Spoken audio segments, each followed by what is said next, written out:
No excited intro today, guys. What you have behind me in this video playing in the background is the Sparks of Life Azure Span gameplay. So with the opening of the first official week with Mythic Plus and raids and world quests and so on and so forth opening, we have this quest. It's a pretty important quest if you enjoy doing PvP. It gives you your trophies of strife, a good amount of honor, conquest, reputation, so on and so forth. And the quest is that you need to collect 200 Sparks of Life, which means killing 200 players, with war mode on over at the Azure Span. Now, all of the PvP is obviously going to happen here in the training grounds. This is where everybody's going to be hanging out. Maybe a unfortunate result of being on Horde and just being overrun by Alliance. Maybe if I'm on Alliance, it's not a bad experience. These people seem to be having a great time. But I can't understand, and that's why I'm making this video, because I just don't understand what the thought process was when making this quest, or not even so much the quest, but the area that the quest is in, I guess it's supposed to be fun with all of the wild arcana around, but what really ends up happening is, you can see in the video, if you look at the damage dealt when I review the numbers after death, or when I highlight over an enemy player, you can see that some of these players here have, 2 million HP, and they're hitting for 500k crits, or they're hitting for, 60k back to back to back rapidly. And that's just not a fun gaming experience for everybody else, other than that one player, obviously. They just camp the area and they kill everybody that walks into it, right? And I'm sure Blizzard knew that this was going to happen, right? Because obviously it was tested, and as far as I'm aware, this happened in the beta too, and nothing has ever changed. They didn't change anything about it, so obviously they were okay with this happening. I just don't understand why, or what their motive is, or what the goal is to accomplish here, other than just really frustrating a lot of people. Overall, I think the Dragonflight expansion has been fantastic thus far, but I have to say that I think this is perhaps one of the worst quests that I've ever come across in the history of World of Warcraft, and I've played since, on a different account, since Vanilla. I think on this account I've played since Cataclysm or something.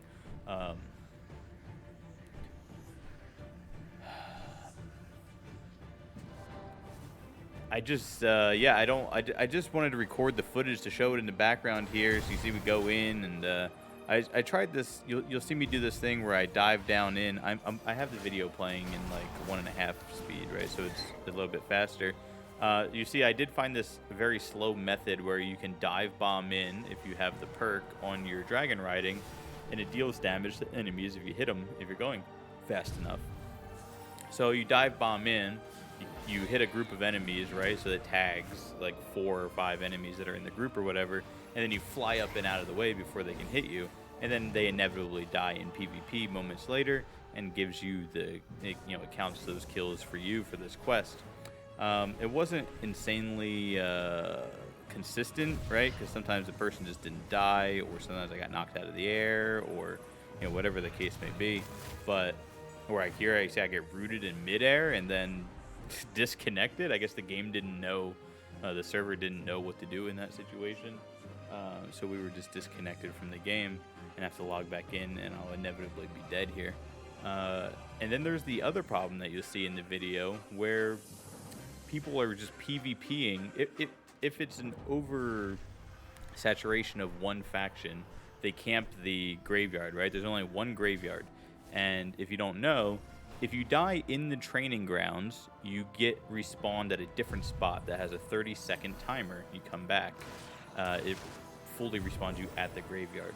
If you die outside of this training grounds, you die like normal, like you would in a world, which stacks up to a 2-minute respawn. So when the opposing faction is camping the respawn, the graveyard. You die as soon as you spawn, if you're unlucky, and now you're waiting another 2 minutes. Now, again, like in the testing for this quest, why didn't they make the safe area a bit wider, so that way if you die at the graveyard, you still get counted in this special arena where you get the 30-second respawn, guaranteed? It seems like an easy fix.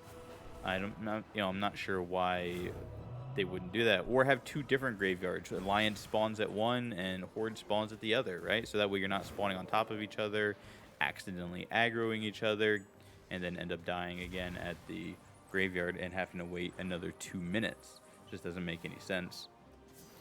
So you see, I mean, I try to go around here and pick up these arcana, and it's, boom, dead. Look at the numbers there. Like, look at the damage dealt. Like, what are you supposed to do in that situation? There's just nothing, like, literally nothing you can do. You have demon hunters throwing their warglaves for 300k at you, right? You have these beefed up warriors that are, just hitting you for a charge for 200-300k. It's a bit ridiculous, and maybe I'm missing something, right? Maybe it's a maybe I need some Pepe Frogs, he doesn't know type Twitch chat thing here, where there's a way to complete this quest that isn't absolutely horrendous, but it just seems absolutely horrendous to me here. And I like doing rated PvPs, I like doing arenas, I like doing solo shuffles.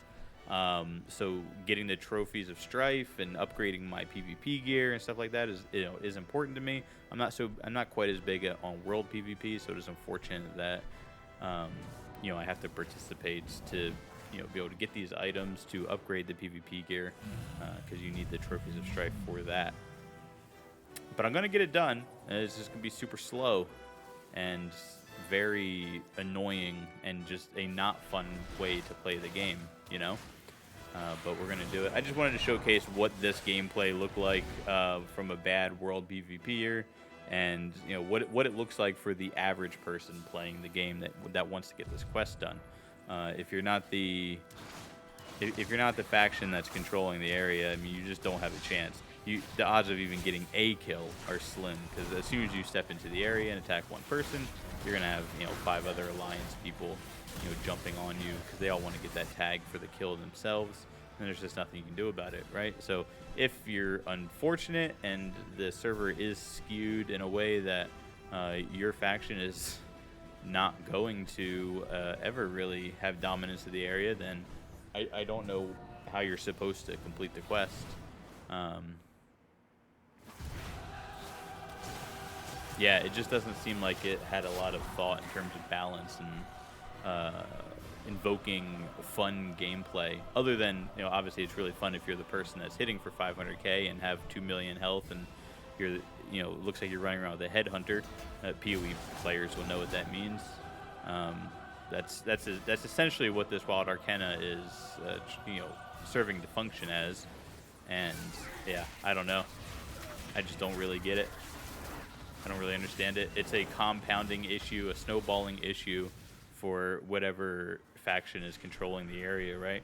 Because if they're controlling the area, they get to pick up all of the arcana, so they progressively get stronger as time goes on and become more unstoppable, and it's a snowballing effect. That just, what happens is, you just end up sitting there and, just watching everybody else fight.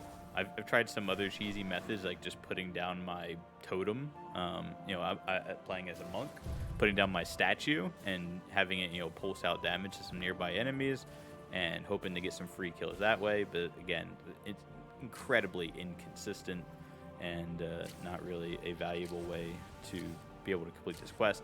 But I don't know what better way there is either, other than just get good, I guess. I don't know. I'm at... Let me check my item level real quick. I know I'm above 370.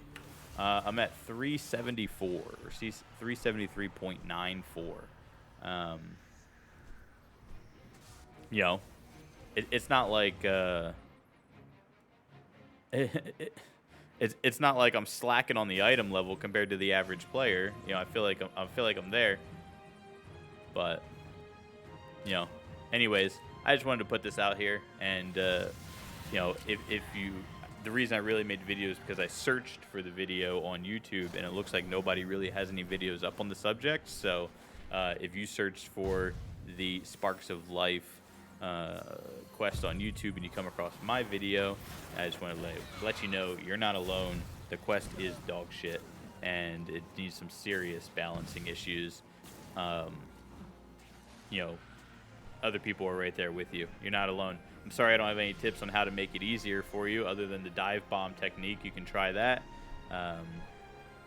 That's about all I can really do for that. Anyways, guys, hey, if you're having a similar problem, or if you know any tips and tricks that could help me get through this quest a little bit faster, leave them in the comments down below. And if you like the content, I have other videos out on World of Warcraft and other games. You know, hit the subscribe button, hit the like button, you know, do all that kind of stuff. I really appreciate everybody watching the video and hanging out. I'll see you guys later. Adios, muchachos.